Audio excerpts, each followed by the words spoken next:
Lalo namang uminit ang tensyon sa Middle East nang lumabas ang ulat na posibleng kontrolin ng Iran ang 7 mahahalagang undersea cable networks na nasa Strait of Hormuz. Ayon po sa mga international security analysts, dumaraan sa seabed ng Strait of Hormuz ang 12 ng submarine communication cables na nag-uugnay sa Europa, Middle East at Asia. Kabilang dito ang mga fiber optic cables na ginagamit sa international banking transactions, cloud computing services, military communications, and global internet connectivity.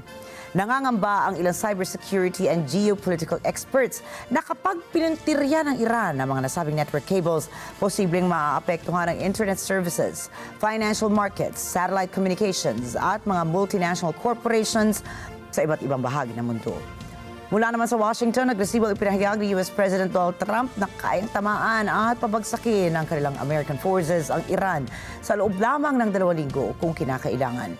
Bagamat walang inilatag na partikular na operational plan ng White House, nangangamba ang ilang eksperto na magbubunga ang tensyon ng dalawang bansa sa isang pressure point laban sa global economy and communications network.